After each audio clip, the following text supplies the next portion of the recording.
మన పిల్లల భవిష్యత్తు కోసం వారికి బంగారు బాట వేయాలంటే సరైన స్థలం ఎంచుకోవాలి. మీ పెట్టుబడికి నమ్మకమైన వేదిక శ్రీవాసవి ప్రాజెక్ట్స్. డాలర్ రేటు రోజు రోజుకి పెరుగుతూ ఉంటే రూపాయి రేటు మాత్రం రోజు రోజుకి తగ్గిపోతూ ఉంది. ప్రస్తుతం ₹89.87 అంటే సుమారుగా ₹90 వరకు డాలర్ ఉంది. త్వరలోనే ₹100కి చేరుకుంటుంది అంటున్నారు. ఒకప్పుడు అసలు ₹4 ఉండేదంట డాలర్ మన రూపీస్లో. ఎందుకు ఇలా పెరుగుతూ పోతే రూపాయి వాల్యూ ఇలా తగ్గిపోతూ వస్తూ ఉంటే ప్రపంచవ్యాప్తంగా ఎలాంటి పరిస్థితులు నెలకొంటాయి? ఇండియా పరిస్థితి ఏంటి? దీని మీద ప్రముఖ మార్కెట్ అనలిస్ట్ ప్రశాంత్ గారు ఉన్నారు లైవ్ కాల్ అందుబాటులో. ఆయనతో మాట్లాడదాం ఒకసారి. నమస్తే అండి ప్రశాంత్ గారు. నిరుపమ గారు. ఏంటండి డాలర్ రేటు ఈ రకంగా పెరుగుతూ పోతుంటే మనమేమో డౌన్ అవుతూ వస్తున్నాము. అసలు డాలర్ ఒకప్పుడైతే ₹4కే డాలర్ ఉండేది అని అంటున్నారు. నిజమేనా ఇదంతా? కొద్ది రోజుల్లోనే ₹100కి రీచ్ అయిపోతుందని అంటున్నారు. ఇట్లయితే ఎట్లా మరి? మన వాల్యూ తగ్గిపోతూ ఉంటుంది కదా. ఇండియన్ రూపీ వాల్యూ తగ్గిపోయిందంటే ఆటోమేటిక్గా ప్రపంచ దేశాల్లో ఇండియా వాల్యూ కూడా తగ్గిపోతున్నట్టే కదా. ఇది కొంచెం కాంప్లెక్స్ క్వశ్చన్ అండి. దీన్ని 2 రకాలుగా అనలైసిస్ చేద్దాము. ఎందుకంటే ఒకవైపు ఇండియా అభివృద్ధి చెందుతుందా లేదా అని చూసేకి ఇన్ జనరల్ గా జీడిపి అంటాం మనము. జీడిపి వృద్ధి రేటు చూస్తే దాదాపుగా 6.4%. లాస్ట్ ఇయర్ 5% ఉండే జీడిపి గ్రోత్ రేట్ ఈ ఇయర్ 6.5. అంటే ఒక ఇండియా అనేది ప్రగతి పథంలో ఉంది. మన ఆర్థిక వ్యవస్థ చాలా బలంగా ఉంది.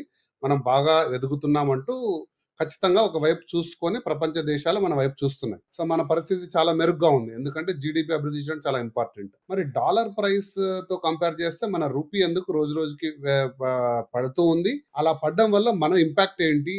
మీరు అంటున్నట్టు ప్రపంచ పటంలో మన కరెన్సీ అనేది వీక్ అవడం వల్ల మనం అండర్ వాల్యూ కామా, దీనివల్ల పరిస్థితులు ఏంటి అనేది 2 రకాలుగా కూడా చూద్దాం. బట్ ఫస్ట్ పాయింట్ నేను మీకు చెప్పేది ఏంటంటే, మీరు ₹4 అన్నారు, బట్ 1991 తీసుకుందాం. ఎందుకంటే భారతదేశ ఆర్థిక ప్రగతి లేదా ఆర్థిక విధానం అనేది బిఫోర్ 91, ఆఫ్టర్ 91. అప్పుడే మనకు ఫారిన్ డైరెక్ట్ ఇన్వెస్ట్మెంట్స్, ఆర్థిక విధానాలన్నీ కూడా సరళీకృతం జరిగింది.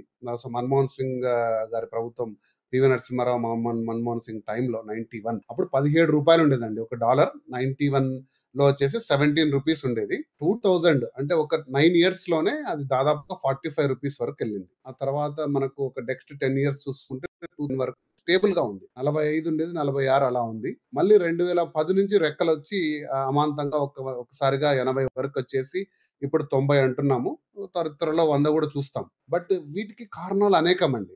డాలర్ ఎందుకు బలపడుతుందంటే, మనం ఇంతకు ముందు చాలా సార్లు గోల్డ్ వీడియోస్ అనలైసిస్ చేసినప్పుడు నేను చెప్పానండి. ఆ నమ్మకము ఇన్వెస్టర్లకు ఉందనుకోండి, డాలర్ బలపడుతుంది. నమ్మకం అంటే ఏంటంటే, నేను పెట్టే రూపాయికి నాకు స్థిరంగా ఎక్కువ శాతం రిటర్న్ వచ్చింది అనుకోండి, ప్రపంచంలో ఉండే ఇన్వెస్టర్లు అందరూ డాలర్లోనే పెట్టుబడి పెడతారు. అంటే అమెరికాలో బ్యాంకుల్లో బాండ్ల రూపంలో, బిజినెస్ రూపంలో పెడతారు, స్టాక్ మార్కెట్లో పెడతారు.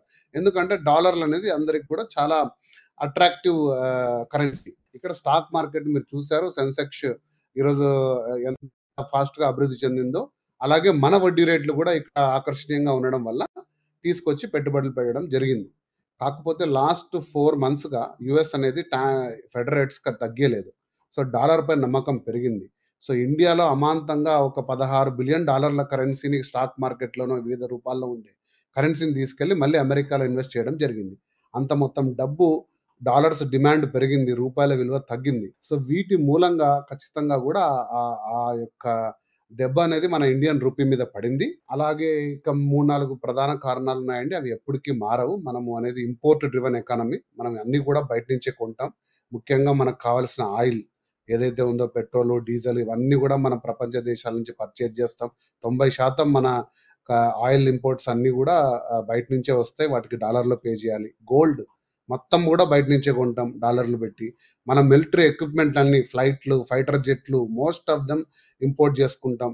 ఎలక్ట్రానిక్స్, ఆటోమొబైల్స్, వీటన్నిటికీ మనం డాలర్ ఖర్చు పెట్టాల్సిందే. మనం ఎక్స్పోర్ట్ చేసేటివి సాఫ్ట్వేర్ అయితేనేమి, ఫార్మసీ అయితేనేమి, ఇవి ఒక రేటు ఉంటాయి. సో వీటికి మధ్య వ్యత్యాసం పెరిగినప్పుడు, మన మీద డాలర్ల భారం పెరిగినప్పుడు ఖచ్చితంగా డాలర్కి రూపాయలు ఎక్కువగా ఇవ్వాల్సిన అవసరం మనకు ఉంటుందండి. ఇది సంవత్సరం జరిగేదే, కొత్తగా ఏమి లేదు. కాకపోతే ఒక అంశం అందరికి కూడా అర్థమయ్యే ఒక చిన్న అంశం ఏంటంటే, ఆర్బీఐ ఏం చేసేదంటే వీటిని కట్టడి చేయడానికి చర్యలు తీసుకునేదండి. ప్రతి ఏడు కూడా, ప్రతి నెల కూడా మన దగ్గర ఉండే డాలర్స్, అంటే వాళ్ళ నిల్వలో ఉండే డాలర్స్ని మార్కెట్లోకి వదిలిపెట్టేది, అంటే సెల్ చేసేది. సో దట్ డాలర్ డిమాండ్ కొంచెం తగ్గి మన రూపాయి విలువను కట్టడి చేస్తూ వచ్చిందండి గత 10 సంవత్సరాలుగా. అందుకు ఆర్బీఐ తీసుకున్న చర్యలే ప్రధాన కారణం. కాకపోతే ఎంతకాలం ఇలా మనం చేసుకుంటూ వెళ్ళాలి అని ఆర్బీఐ కూడా కొంచెం కూడా స్లో డౌన్ అయింది. డాలర్స్‌ని నిర్బంధంగా మార్కెట్‌లోకి వదిలేయడం స్టాప్ చేసింది. వీటన్నిటి కూడా ఇంపాక్ట్ ఏదైతే ఉందో ఫారిన్ ఇన్వెస్టర్స్ డబ్బులు తీయడము, మన ట్రేడ్ డెఫిసిట్, తర్వాత ఆర్బీఐ తీసుకున్న మెజర్‌మెంట్స్ అన్నీ కూడా ఇప్పుడు మనకు ఈ డాలర్ అనే దానికి ఇండియన్ రూపీ అనేది ఖచ్చితంగా కూడా తగ్గడం మనం చూస్తున్నాం. ఇది ప్రధాన కారణాలు. సో వీటికి ఇంపాక్ట్ ఏందని మీరు అడిగారు. రైట్? ఇంపాక్ట్ 2 రకాలుగా చూడాలండి. ఖచ్చితంగా చాలా వస్తువులు మనం ఏదైతే ఇంపోర్ట్ చేసుకుంటామో ఆ రేట్లు పెరుగుతాయి. అంటే గోల్డ్ ప్రపంచ స్థాయిలో ఇంతకుముందు మనం చెప్పిన సిద్ధాంతం ఏందంటే డాలర్ బలంగా ఉందంటే గోల్డ్ వైపు చాలా మంది వెళ్లరు. అంటే గోల్డ్ రేట్ తగ్గాలి. అంతే కదండీ! డాలర్ బలపడుతుందన్నప్పుడు ఇన్వెస్టర్లందరూ డాలర్స్ హోల్డ్ చేసుకుంటారు. గోల్డ్ వైపు కొంచెం ఆసక్తి తగ్గుతుంది. గోల్డ్ రేట్ తగ్గాలి. కానీ మనకు అంతకంతకు గోల్డ్ రేట్ ఎందుకు పెరుగుతుందంటే డాలర్లు అనే ప్రైస్ పెరుగుతున్నప్పుడు మనం ఇంపోర్ట్ చేసుకుంటాం కాబట్టి వాటి వాల్యూ అంటే గోల్డ్ రేట్ ప్రపంచ మార్కెట్‌లో పెరగలేదు. ఓన్లీ ఇండియాలో పెరుగుతుంది. ఎందుకంటే ఎక్కువ డాలర్లు ఖర్చు పెట్టాల్సొస్తుంది మనం. ఎక్కువ రూపాయలు ఖర్చు పెట్టాల్సొస్తుంది. సో మనకు గోల్డ్ కాస్ట్ అవుతుంది. ఆటోమొబైల్స్ కాస్ట్ అయితాయి. తర్వాత ఇంపోర్ట్ చేసుకునే పెట్రోల్, ఆయిల్ అది మెరిగిందంటే దాని మీద వస్తువులు పెరుగుతది. ఇన్‌ఫ్లేషన్ పెరుగుతది. సో ఇవి ఖచ్చితంగా కూడా ఇది మనకందరికి కూడా రాబో రోజుల్లో పెద్ద ఇంపాక్ట్ తీసుకునే అంశమే. బట్ ఎక్స్‌పోర్ట్ చేసే వాళ్ళందరికి కూడా ఇదొక చాలా సంతోషకరం. ఫర్ ఎగ్జాంపుల్ నేనొక సాఫ్ట్‌వేర్ ఎక్స్‌పోర్టర్ అండి. నేను సాఫ్ట్‌వేర్ తయారు చేస్తాను. నాకు ఈరోజు కరెక్ట్‌గా ఒక రూ. 100 వచ్చేది. రేపటి నుంచి నాకు రూ. 105 వస్తున్నాయి. నేను చేసే పని మారలేదు. కానీ నాకు డబ్బుల శాతం పెరిగింది. సో ఎక్స్‌పోర్ట్ చేసే వాళ్ళందరికి కూడా లాభము. సో ఈ రకంగా చూసుకుంటే దీన్ని 2 అంశాలుగా చూసుకుంటే మనం ఖచ్చితంగా కూడా ఇది ఇంపాక్టే. మనం ఎందుకంటే ఇంపోర్ట్ తీసుకుంటున్నాం కాబట్టి. దీనికి తగిన చర్యలు తీసుకోవాల్సిన అవసరం లేదంటారా ప్రభుత్వాలు? ముఖ్యంగా ఎస్పెషల్లీ డెఫినిట్‌గా అంటే అదే పంటలు. డెఫినిట్‌గా ఇప్పుడు 2 రకాలుగా మనం చూడాలి. ఇప్పుడు చైనా ఉంది చూసారు మీరు. చైనాన్ కరెన్సీ కూడా అండర్ వాల్యూ చేసుకుంటారు ఖచ్చితంగా. మనకంటే వాళ్ళు ఉద్దేశపూర్వకంగా చేసుకుంటారు. ఎందుకంటే వాళ్ళు ఎక్స్‌పోర్ట్ డ్రివెన్ ఎకానమీ. వాళ్ళ ప్రొడక్ట్ మార్కెట్‌లోకెళ్తే మార్కెట్‌లో అమ్ముడుపోవాలంటే వాళ్ళ కరెన్సీ అండర్ వాల్యూ ఉంటే ఈజీగా అమ్ముడుపోతది. సో అలాంటి ఉన్నప్పుడు ఖచ్చితంగా వాళ్ళకు వస్తుంది. అలాగే మనము ఇంపోర్ట్ డ్రివెన్ ఎకానమీ కాబట్టి మనం ఖచ్చితంగా దిద్దుబాటు చర్యలు తీసుకోవాలి. నాకు తెలిసి ఆర్‌బీఐ మళ్ళీ రంగంలో దిగి ఖచ్చితంగా కొన్ని డాలర్‌లని రిలీజ్ చేసి కరెన్సీని కట్టడి చేస్తుందని నేను అనుకుంటున్నాను. అది త్వరగా జరగాలండి. లేదు అంటే అలా పోతూ ఉంటే డాలరు మన రూపీ వాల్యూ తగ్గిపోతా ఉంటే చాలా ఇబ్బందికర పరిస్థితులు ఎదుర్కోవాల్సిన సిచ్యుయేషన్ రావచ్చేమో రానున్న రోజుల్లో మీరన్నట్టు.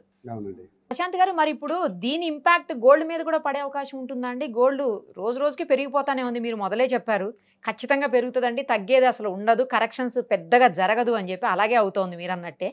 ఇప్పుడు ఇంకా ఈ ఇంపాక్ట్ ఎక్కువ పడతదా? డాలరు పెరగటం, మన రూపాయి తగ్గిపోవటం అనేది ఇంపాక్ట్ ఇంకెక్కువ పడతదా గోల్డ్ మీద? ఇక్కడ మనం కొంచెం లోతుగా చేయాలండి విశ్లేషణ ఇది. డాలర్ అనేది బలపడుతున్నప్పుడు గోల్డ్ రేట్ ఖచ్చితంగా తగ్గుతుంది. ఇది యూనివర్సల్ ట్రూత్. ఎందుకంటే ఇన్వెస్టర్లందరూ డాలర్స్ హోల్డ్ చేసుకుంటారు. బంగారం అనేది అంత ప్రియంగా ఉండదు. సో డాలర్ అనేది బలపడింది ఖచ్చితంగా. కానీ ఈ ఇంపాక్ట్ ఇండియా మీద పడింది. మన ఇండియన్ రూపీ చూసారా? ఇండియన్ రూపీ అనేది ఖచ్చితంగా ఇప్పుడు 90 అయిపోయింది కాబట్టి మన బంగారు రేటు అనేది మనకు పెరిగినట్టే కనపడుతుంది. ప్రపంచ మార్కెట్‌లో బంగారు రేటు స్థిరంగానే ఉంది. కొంచెం కొద్దో గొప్పో తగ్గుతుంది. కానీ మన ఇండియన్ మార్కెట్‌లో అమాంతంగా ఇన్ని రోజులు రూ. 82కు వచ్చే అదే డాలర్ ఇప్పుడు రూ. 90 అవ్వడం వల్ల గోల్డ్ అనేది మనకు ఖరీదవుతుంది. సో, ఆ డాలర్ ఎప్పుడైతే మనకు దిగి వచ్చిందనుకోండి, బంగారు కూడా కొంచెం దిగి వస్తుంది లేదా కొంచెం స్థిరంగా ఉంటుంది. సో, గోల్డ్ వరకైతే ఖచ్చితంగా లాంగ్ టర్మ్ హొరైజన్‌లో మనకు ఎటువంటి కూడా ఇబ్బంది లేదండి. అంతగా అంటే నేను స్పెక్యులేట్ చేసి నేను చాలా నెలలుగా వింటున్నాను. 60,000కి పడిపోతది, 70,000 ఇవన్నీ కూడా అవాస్తవము. అసలు అటువంటి పరిస్థితి లేదు. డాలర్ పడిపోతున్నప్పుడు గోల్డ్ వాల్యూ కొంచెం తగ్గే మాట వాస్తవమే గానీ, మరి అంత పెద్ద కరెక్షన్స్ జరగవని నేను చెప్పగలను. అంటే లేదు, బంగారం ఏదో తగ్గిపోతుంది, వెయిట్ చేద్దాం, కొందాం తర్వాత అనుకునేటి మాత్రం అనవసరమే అయితే మీరు చెప్పే దాని ప్రకారం. కాకపోతే సిల్వర్ ఒకటి డెఫినిట్‌గా పెరుగుతుందండి. మనం చాలా సార్లు చెప్పాము. సిల్వర్ ఈరోజు నేను మాట్లాడే టయానికి 1,90,000 ఒక 6 మంత్స్ బ్యాక్ 87,000 ఉండే సిల్వరు. దాని డిమాండ్, దాని దాటిపోతుందా అండి? మార్కెట్ రేట్ వేరే. దాటిపోతదా సిల్వర్ కూడా? డెఫినిట్‌గా అండి. 3,00,000 అయ్యే రోజు చాలా దగ్గరలోనే ఉంది అని ప్రొడిక్షన్‌లో ఉన్నాం. సిల్వర్ అయితే గిన మీరు డెఫినిట్‌గా ఇన్వెస్ట్ చేయండి. సిల్వర్ రిటర్న్స్ అయితే మీకెప్పుడు డిసప్పాయింట్ చేయవు. ఎందుకంటే దాని సెగ్మెంటు, దాని నీడు, దాని డిమాండ్ డిఫరెంట్‌గా ఉంది. మీరు చూసారంటే విరివిగా ఇప్పుడు చాలామంది 1 కిలో బార్స్ ప్రత్యేకించి నేను మన స్టోర్‌కెళ్ళాను ఎక్కడో పర్చేజ్ చేద్దామని.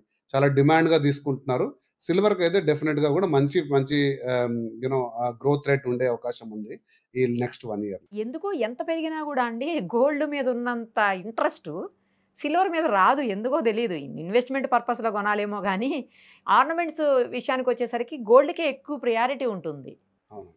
అంటే మన ఒక 60-70 సంవత్సరాలుగా లేదా వందల సంవత్సరాలుగా ఆభరణాలపై ఉన్న మోజు, బంగారాన్ని మన సాంప్రదాయంలో మనం మిళితం చేసుకున్నాం. దాన్ని ఒక ఇన్వెస్ట్‌మెంట్ సాధనం గాకుండా ఒక మన కుటుంబాల్లో